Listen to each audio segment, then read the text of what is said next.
Assalamualaikum. Selamat pagi. Selamat pagi pula. Selamat sejahtera. Pelajaran hari ini pelajaran kedua. Kita nak tengok pasal dan kita nak belajar pasal breakout. Breakout atau bahasa Melayu dia pelepasan, pemecahan. Breakout ni dia berlaku bila harga ataupun candle memecah sesuatu halangan. Itu breakout secara bahasa Melayunya lah. Ataupun kebanyakan orang akan sebut BO. BO pun breakout juga.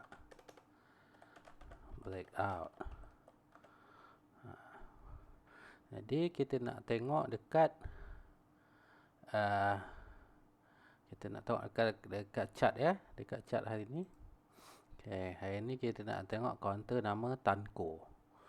Tanco ni ada buat finance, real estate development, ada bulan menandakan dia syariah. Jom kita tengok breakout.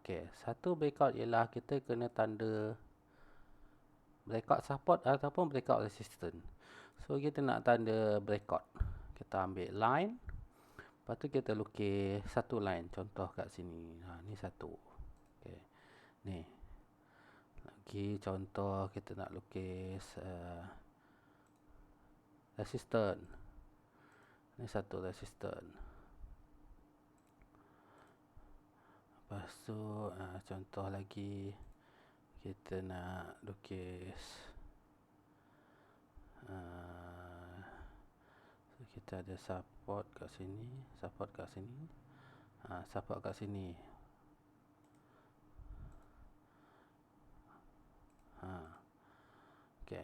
So dekat sini saya ada tandakan resistance. Resistance ni bila harga ni pecah aja line ni, itu ialah kita panggil breakout. So breakout berlaku dekat sini.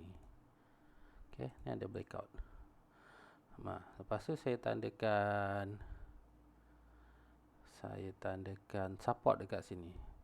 Support dekat sini harga jatuh daripada line ni. So ada breakout kat sini. Ni semua breakout.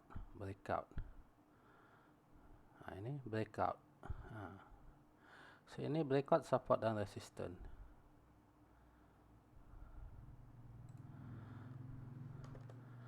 Breakout SNR. Support dan resistance. Lepas tu kita nak tengok breakout trend line. Trend line ni adalah line yang kita lukis mengikut trend candle. Contoh kat sini, saya bagi contoh kat sini. Ini harga paling rendah. Saya tarik macam ni. Ini line kedua saya macam ni. Jadi dia macam ni. Itu contoh. Ataupun daripada atas, katalah ni saya ambil ni puncak ni, terus saya tarik kat sini. Dapat. Lagi contoh kat sini. Ini harga paling rendah. Saya letak satu, saya tarik kat sini macam ni. Ini poin kedua saya. Ini poin kedua. Ataupun kalau ini uptrend, ini uptrend, ini downtrend. Ni kita panggil trend line. Trend candle, trend market ni. Saya tarik kat sini, saya tambah kat sini, contoh macam ni. Ni macam ni. Inilah breakout trend line. So breakout dia berlaku kat mana?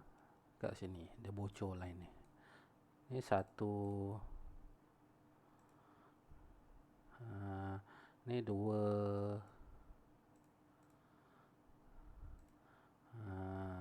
Ini tiga.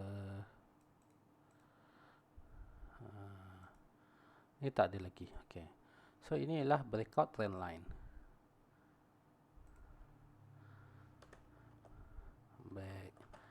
out trend line. So kat sini breakout ni, kalau tuan-tuan puan-puan semua tengok, breakout kat sini tanda dia nak naik, dan breakout kat sini tanda dia nak turun. Macam tu lah kiranya. Jadi harap semua boleh faham, boleh tengok banyak kali. Moga-moga bermanfaat.